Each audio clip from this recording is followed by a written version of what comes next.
And for the ones that I did, they were my true sheroes and heroes. Since I joined the ranks of this department, I have dedicated my service to not only helping, but healing. And I will continue to do that. Now, I also recognize that parts of this department were broken, and I brought attention to that several years ago. But I did not abandon this department then, and I will not abandon this department now.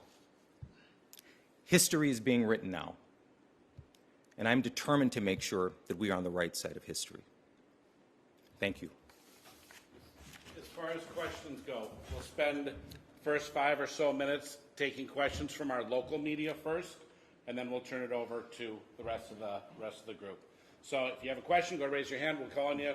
The shouting stuff is going to be very confusing. So questions from the local media start. Eric. Yes, sir. Chief, you have 9 city council members who are saying defund police. Do you think your response today is enough to quash those calls? What do you say about the defund police movement in the city? As chief, I'm obligated to ensuring the public safety of our 400,000 plus residents. I will not abandon that. Our elected officials certainly can engage in those conversations, but until there is a robust plan that reassures the safety of our residents, I will not leave them. I will not leave them behind.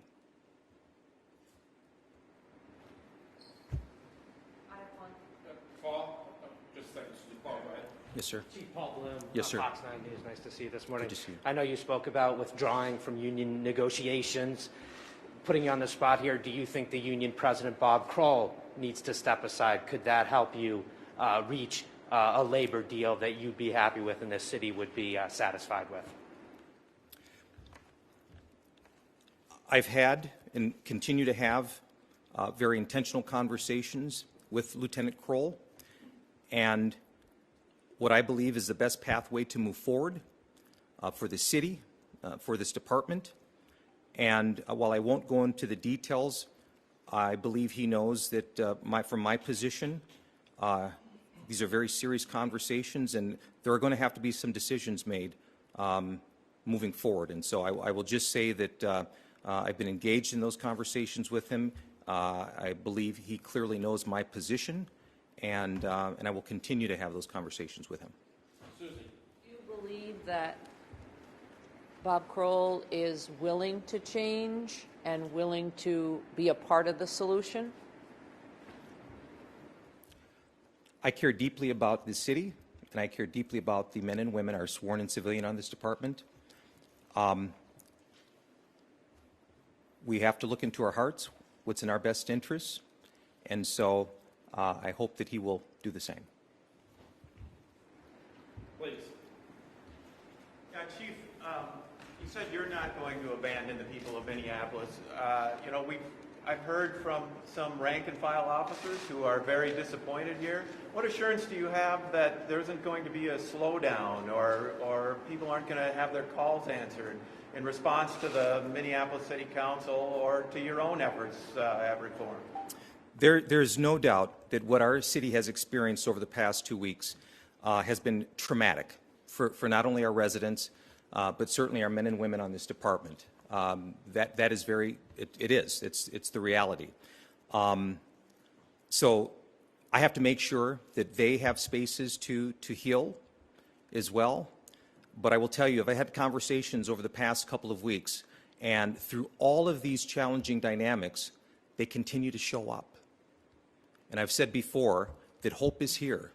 And I've seen it played out in our cities. I've seen it play out with neighbors banding together to help clean up around their shop areas, to look out after one another. But I've seen it with the spirit and the character of the men and women on this department who continue to keep showing up. What they're experiencing is real, absolutely. But I believe that we will continue to move forward, and we'll move forward in collaboration with our community. Chief, you talked about racism and how we have to attack it head on in order to deal with a lot of the problems that exist within MPD. Can you talk about your personal battles with racism inside of the department and what you've had to deal with coming up the ranks of MPD?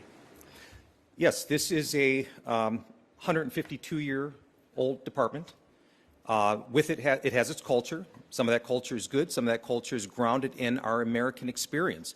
And race is connected to that, undoubtedly. My experience was bringing attention to some of those systemic issues that race can have barriers in terms of promotion, hiring, retention, and just the environment for all people within this organization to feel that they can succeed and be supported. And so I have a lens very different and unique from others, and so I will lean on that lens to make sure that I'm doing everything I can so that we can eradicate some of these same barriers that I had to experience several years ago. And that by the way, that people of color in this department and women are experiencing. And so I will be continued to lean in and use that lens that I have to seek the changes that are needed. But also, I want to just make this very clear. American policing in this nation, we have to address the race issue head on. We are the visible, most first face of government in our communities, and our communities are crying out. And they've been doing it certainly with Mr. Floyd's death, but decades before that. We must do better. We have to do better. And so we have an opportunity not only to change how we do business in terms of being peacekeepers in Minneapolis, but across this nation. And I do believe, and I've been talking over the course of the several weeks with my peers, with major city chiefs, I believe that the will is there, both from a legislative standpoint, but also all of our chiefs across the country. We know that the time is now. And it would be the greatest disservice in policing if we did not use the will and the energy and the inspiration to make some significant changes nationwide as it relates to race and policing. Lou. Chief, in your remarks, you mentioned the use of real-time data to intervene with problematic officers or interactions. Can you go more into detail of what that means and what the community would expect that to mean when these problems arise out in the public? Yes. So what I can tell you is we've been very fortunate to bring on Benchmark Analytics, which is a national company that expertise and specializes in this. For decades, the traditional model has been that a supervisor is the one to try to stay on top of a problematic employee or look at areas of concern in terms of performance. But we know that employees can change assignments during their careers. We know that supervisors can change assignment. And if we do not have a very systematic, robust way through data of tracking that, no matter where the trajectory of that employee goes or that supervisor, we're going to have problems, and we're not going to see it. I know that there have been questions raised about when an incident occurs, well, Chief Rondo, how come you didn't know about this person's number of complaints and what have you? We need to reevaluate that. We need to do it with real-time data. We as an organization need to evolve and use technology to our advantage. And by the way, it doesn't have to wait for every 30 days for an employee review or every year. We are able to do this now with real-time data, so I'm very excited about that being introduced into our organization. We'll open it up now to full group. Yes, please. Chief, you had previously said that in your view, the three other officers besides Chauvin that were involved in this case were complicit in George Floyd's death. Attorneys for at least two of the other officers have said that they were rookie cops and that they were following Chauvin's lead. What's your response to that? The policies that I put out for our department, those policies are not guided in years of service. I don't put policies out to say that you should only react or respond if you're a 2-year member or a 5-year member or a 10-year member. And if policies or subculture get in the way, then I expect and I demand one's humanity to rise above that. And so that is my answer for that. Please. About those rookie cops, they were just a few shifts into the job. The only thing they really had to rely on is their training. Does it show that the training here is failing? What I observed, and I want to be very just mindful that obviously this case is under investigation, but what I observed was not training that I ever participated in, none that I observed other officers participating in. And so, again, I will go back to when I helped craft the duty to intervene and duty to report back in 2016. It does not signify if you have 2 days on or 20 years on. We expect you to, whether it's verbally or physically, to call up for help and to intervene. Mr. Floyd, at the very least, was expecting that. Is being to follow up on that, is being a rookie cop an excuse for what happened here? That's what they're saying. And number two, do you think these two changes are really going to be enough to make the sweeping changes at the department that people are looking for? When our members put on this badge, our communities should not expect any service or treatment different because you're 2 days on or 20 years on. We expect you to serve in a manner that is providing our communities with respect, dignity, giving them voice, and having neutral engagements. That's universal. And so our community should expect us to respond. I don't believe that during Mr. Floyd's encounter with the officers that he knew what years of service those employees, former employees, had on, but he was expecting humanity that day, and it was not. To make the sweeping reform that people are looking for right now, the two changes you announced today? Oh, there will be many more. These are just two that I'm highlighting today. But we will really be doing a deep dive. But I also want to just say this again. Over the past couple of weeks, I've been approached personally, emails and phone calls from wide-ranging members of our police department, both sworn and civilian, and they have unequivocally said, Chief, that's not us. That is not who we are. And they are committed to making sure they go back out there and they're in their communities and they're trying to rebuild that trust. And so it's going to be a heavy lift. It's going to be some hard work. But I'm determined that we are going to be on the right side of history. Well, quick question. I just wanted to kind of follow up on the train before we get too far away from that. A family of David Smith has spoken out in recent days, 10 years ago, in a very appeared to be a similar case at the local YMCA. Yes. He was pinned by his ballet to the ground and ended up dying. City paid out $3 million. The family, I guess, as part of this lawsuit, had also been sort of promised some changes, at least in terms of training. Do you see a parallel between the two cases, and are these officers being trained on how to restrain a suspect? Yeah, thank you for that question. So, again, the current incident involving Mr. Floyd, that is being under thorough review from both a state and federal level, and we certainly would do an examination of that. But again, our training is key in this, and there was nothing in that training that should have resulted, in my opinion, that occurred with Mr. Floyd. But in terms of Mr. Smith's family, we will obviously look at our training and continue to look at it. And you mentioned asphyxial positioning and what have you. So, yeah. Okay. Chief, you say you've got internal support for this, but we saw on Facebook some potentially inflammatory comments. You know, society seems to have turned a corner on this. Is MPD doing it? I mean, it doesn't look like at least some of the people are getting the message. And I'm familiar with what you're referencing. When I came into my role back in 2017 in our vision statement, I specifically talked about social media and that you do not get a pass as a Minneapolis police employee being able to put this uniform on a Monday, but then Tuesday going home in the privacy of your home and putting out on social media things that you would not stand and do publicly in this uniform. I won't tolerate that. I won't tolerate that. What does it say about that? I mean, do people have reason to doubt the sincerity of this department when things like that are showing up online? Absolutely. And we are going to be judged by every singular action. Absolutely.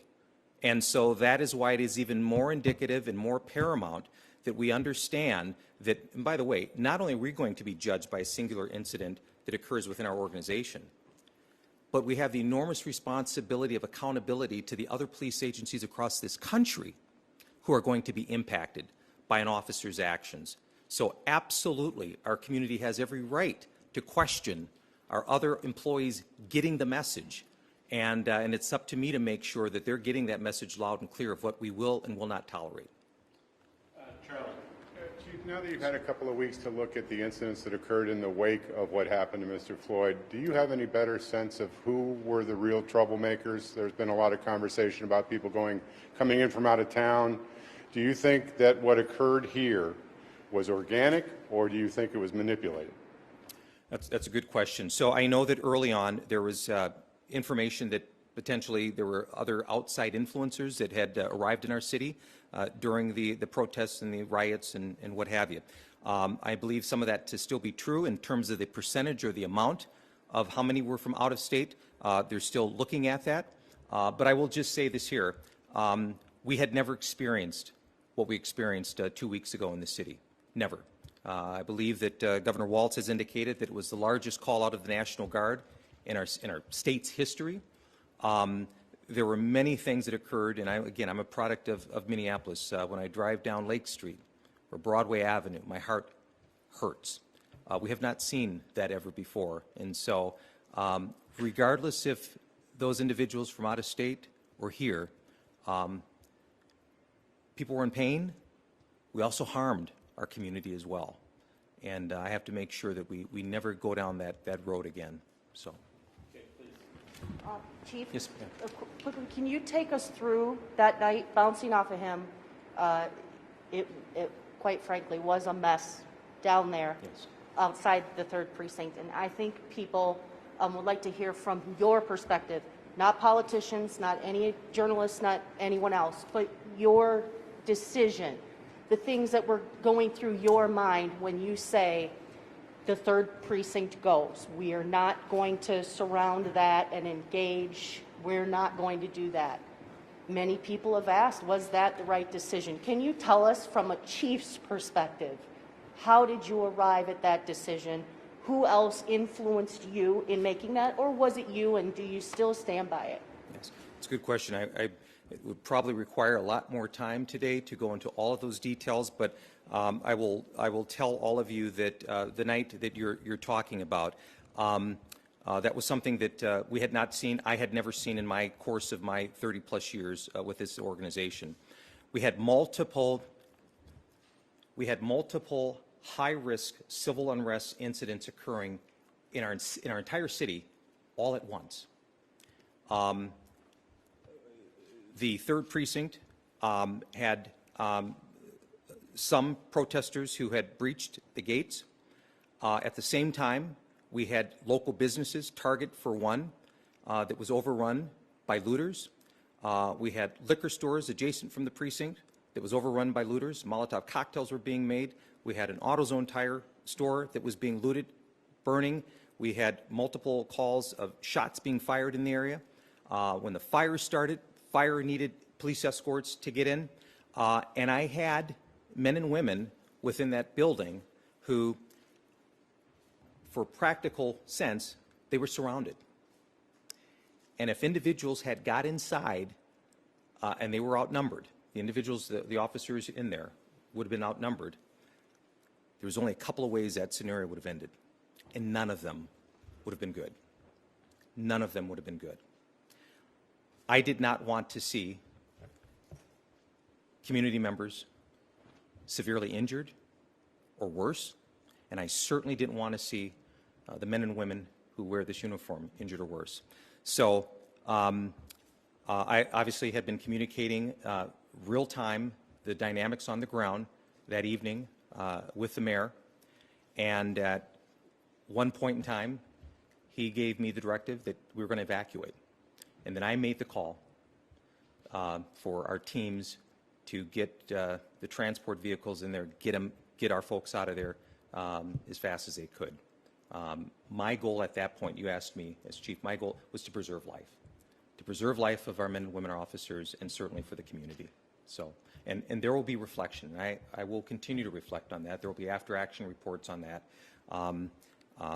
These decisions, you don't always have the comfort of time to look at all the different options and variables. But the one thing that I did have was I knew that we had people who ran the risk of potentially being killed that evening. And so, hope that helps. Luke. Chief, we've heard a lot about how the police union can can prevent the change being made that a lot of people think needs to be made? And you mentioned removing yourself from the negotiations starting now. Can you kind of paint a picture for people of the obstacle that's there and how these changes could help break down that obstacle? So contracts obviously have been in place, and I want to say that I absolutely support the work of unions in terms of what they're designed to do to help better work environments and workplaces for employees. But policing is very significant. We are obviously one of the few occupations that have the ability to deprive someone of their freedom, have arrest powers, and can legally and justifiably take life. So our communities are absolutely concerned about how those contracts are designed and the impacts that they have on them. As a chief, as I mentioned earlier, it's important for me to make sure that everyone is adhering to our policies. There is a character about this department that we should be aligning ourselves to. If there are impediments in the way of union contracts, that absolutely makes it difficult. When I have to go before community members and explain why an employee who I believe should not be wearing this badge is working back in their communities, that's very problematic for me. That also can erode trust. And so I need to, as chief, step away from the table with the Minneapolis Police Federation and really take a deep dive in terms of how we can do something that has historically been something that has been in the way of progress that I've been hearing from many within our city. And so that is my intention moving forward. Would you say, Chief, it's that union contract that's kind of preventing you from actually managing your department? That contract is standing in the way of you making sure that all officers are on the up and up and we don't have an incident like we had here a couple weeks ago? I think that it's very clear that we have to evolve. I think that the traditional process in terms of the union contract are probably antiquated and are not meeting the needs of all vested stakeholders, and as chief, I think now is the time to step away from that and start anew. Yeah. Yes. One other question about what started all of this, and I think again this is to clear up what has become a national conversation about that $20 bill. What can you tell us now about Cup Foods, what Mr. Floyd was doing, and the call that brought your officers to him, and then we saw the rest? Is there anything new or anything that you could go over detail-wise from your perspective that would shed more light on that so that people have facts and can stop with their personal opinions, which may not be true? So I will just say this here. I haven't delved so much into the call specifics with the counterfeit bill and the original reason why our police responded. I do know that there was relationship to perhaps a counterfeit bill, but I want to be very clear. There is nothing within that call that should have resulted in the outcome that occurred with Mr. Floyd. I want to be very clear. There is nothing in that call that should have resulted in the outcome of Mr. Floyd's death. But we will be looking at all of these things during after-action reports and what have you, but I appreciate the question.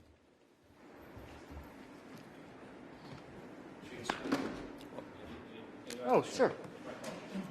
That's all right. You have said that being silent is complicit. Yes. In the short time that I've been back here, I've heard from a lot of people who say the 3rd precinct is a bad precinct, a lot of bullies, a lot of bad cops. Chauvin was one of the good ones, someone told us. Mm-hmm. So if being silent is being complicit, if you knew there were problems there, why didn't you fix them? So that's a good question. So I've only worked the 3rd precinct perhaps a couple of months in my 31-year career, and so I've been throughout the organization. But it's not that big a department. It's 300 officers. Yeah, and so culture is one in which it can be very unwielding, but you have to continue to stay on it. I don't believe that every single officer that wears this uniform would have done the things that occurred that evening 2 weeks ago. I have to continue to look at the different parts of this organization that could foster negative culture, that could foster negative reactions or relationships with our community. And so, and I will continue to do that. But I will say more than that. It is imperative for me to make sure that I have leadership within this organization. I can dole out policies to live long day, but that supervisor at night who is standing before that roll call with he or she's officers, that's who they're going to really take their orders from. I have to ensure to make sure that we have the leadership that is trusted by me as chief, but more importantly, that is entrusted by our community, that they're going to be giving the right messages each and every day, so that we can break away from these subcultures of different things. Culture is not, obviously, types of subculture are not different to the Minneapolis Police Department or others. Yes. Do you trust the commander of the 3rd Precinct? I have no reason not to trust the commander, the inspector of the 3rd Precinct. Yes. Yeah. Any talk right now of body camera release from this, just to give this public outcry, just to see the entire episode from the body cameras of your officers who were involved in Floyd's arrest? So right now, obviously, as the Minneapolis Police Department, this is being investigated by 2 separate agencies, so we do not have the purview of being able to do that.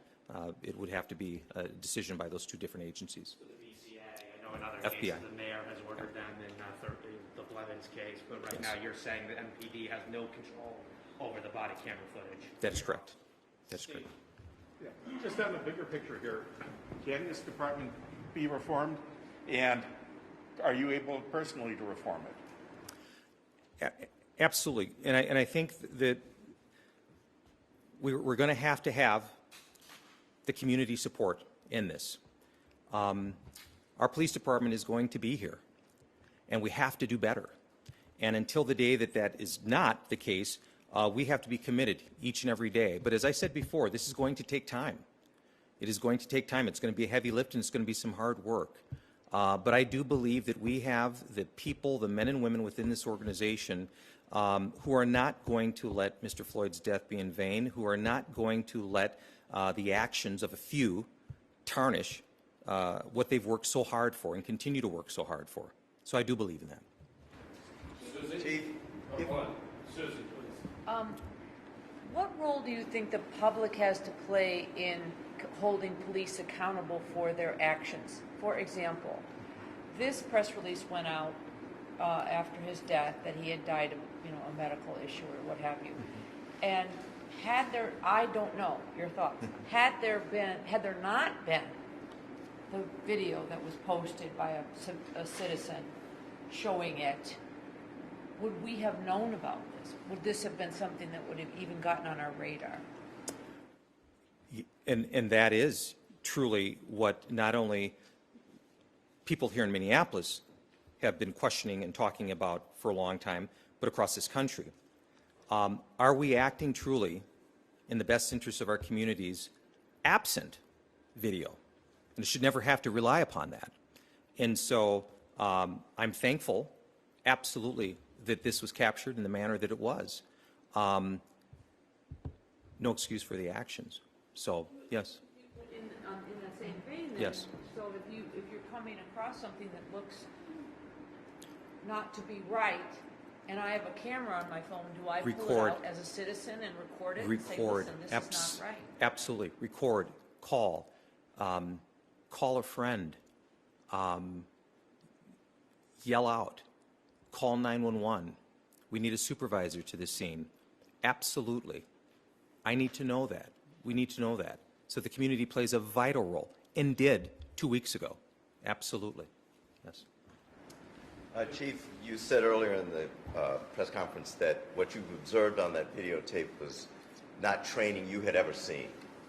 So if that's true, where did the behavior that you did see come from? I've struggled with, when I watched that video, that I did not see humanity. I did not see humanity. And so that's the only answer I could give you. I did not see humanity that day for Mr. Floyd. And so when the younger officers or the more rookie officers make the argument through their attorneys that they were yielding to the experience of Officer Chauvin. Again, where does that fit where does that come from? Again, and I've said this before, it's a good question. We do not shape our policies based on your years of service. We expect you to be professional. We expect you to have a duty and care for life. And if you come into conflict with policy or a subculture, I expect your humanity to rise above that. And our communities expect that. Yes, please. Chief, earlier you described your decision in detail to let the 3rd Precinct burn, and you described the events leading up to it. There was, already looting and fires happening, and that it was a public safety threat for those people inside. But I guess back up even more. How was that situation allowed to get to that point, to get to the point where the looting was happening? In other words, did you let it get too out of control too soon, and were you caught flat-footed? It was obvious, and I believe there's been public statements since then, that resources, this was the number of civil unrest, significant high-risk events that occurred that evening were none that we had ever experienced in the history of this police department. Did not have the adequate resources. But also, I will say this here too. That, to me, being on the ground, to your point, that did not appear to be organic in terms of just based on emotion and reaction. There were strategic things that appeared to be going on at once in key locations. Had not experienced that before. So again, I think it was a combination of things, but it was certainly something that I don't believe there was ever a playbook designed to address major civil unrest, looting, riots, fires, shots fired, and overrunning a police department, police precinct. So, yes. What type of orders and instructions were officers given throughout the riots? Because we witnessed what appeared to be, a lot of looters and rioters having free will to do whatever they wanted in many areas of the city. Yeah, during that certainly during that evening, we really, again, because of the coordinated events that appeared to be occurring throughout, preservation of life became the #1 priority. You will hear that there were many complaints from some of our community members that talked about lack of 911 response call. We had to have fire assisted with police personnel so that they could be protected to go in.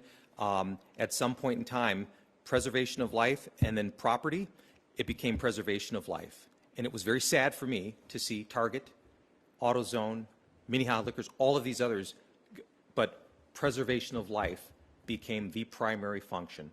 And so, again, these aren't done with the luxury of time, but preservation of life will always be that priority that we have to focus on at that time. Reg, and then Eric. No, Reg, and then Eric. Chief, a lot of us local reporters know the work that you have done to kind of repair community relations, especially in the black community. Your message to the black community that have been screaming for decades that they're killing our sons, they're killing our brothers, they're killing our fathers. This community has formed coalitions to kind of protect themselves because of fear now, because of watching that video of George Floyd over and over again. Your message to the black community, how do they begin to trust again? How do they begin to call on you again to help? What do you have to say to the community that looks up to you, because a community you're a part of that is hurting now, that's dealing with a lot of trauma? Yes, I'm not walking away from them. Many of the conversations that I've been having and will continue to have are with our community elders from the African American community.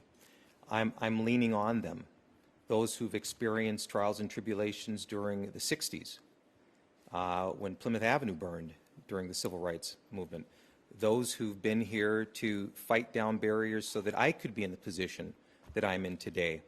There's much that I will continue to learn from them.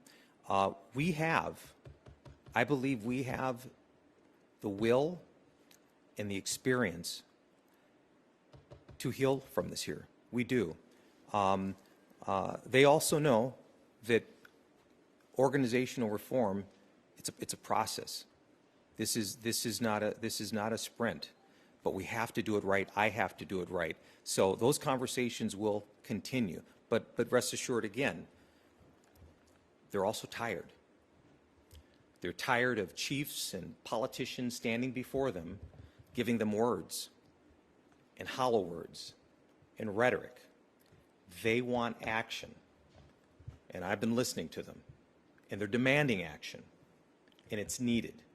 So that is my frame, and that is my goal, and that is my North Star compass as we move forward. People are tired. They want action. Yes. Okay, Eric, one last thing. Chief, you talked about how there was no playbook for what played out when those riots started that night. How would you rate how your department handled those riots? I will go back to preservation of life. Fortunately, I should say sadly, there was one homicide that occurred during the course of those evenings. There was a gentleman who was shot and killed outside of a pawn shop. And so that's being investigated. Our officers were not fatally wounded. Our community members were not fatally wounded. So as I stand before you today, that is crucial. That is the most important thing for me. But now I have to go backwards and say, how do we avoid even that coming to be? We should never have to, ever have to experience that again as a city. And certainly, Mr. Floyd's death was a catalyst to that. His death cannot be in vain. And so that also will be driving me. But again, preservation of life, that was key to me when we were looking at the events that unfolded that night. In real time, is making sure I could do everything I could to save lives. Thank you. Yes, sir. Chief. Yes, sir. Where did this energy against the media occur? Where did it come from? Because of the way the media was treated by this police department. And sir, just for reference, where did the energy against the media? Where did that occur? Why were the police department so bad towards the media in this riot? Yeah. To your question, sir, and I know that there have been complaints, there's certainly been video of journalists who, whether it was rubber bullets and tear gassing, and I, for one, respect the immense importance that our media plays in not only Minneapolis, but our society and our democracy. Our media must be protected. They have to be. I'm so fortunate that all of you are here. This story has to be told. We talked about silence is complicit. All of you are making sure that this story is not silenced. And so one of the things, sir, that we will be looking at, and I will be looking at during this after-action report, is why were media, journalists and representatives fired upon and tear-gassed and what have you. That can't happen. That can't happen. And to our journalists here, my apologies to you and your colleagues who fell under some of that. So, yes. Chief, thank you very much. Thank you.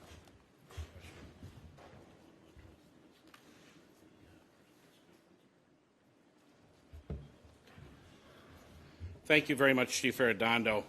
We will start at 11 o'clock with our one-on-ones with the chief. We'll start out with CBS, an affiliate. Fox, an affiliate, you will be on deck. We'd like you to be ready 20 minutes after 11 in this room. So thank you, everybody, for being here, for being flexible, and working with me and my team as we made our way through this. Good day.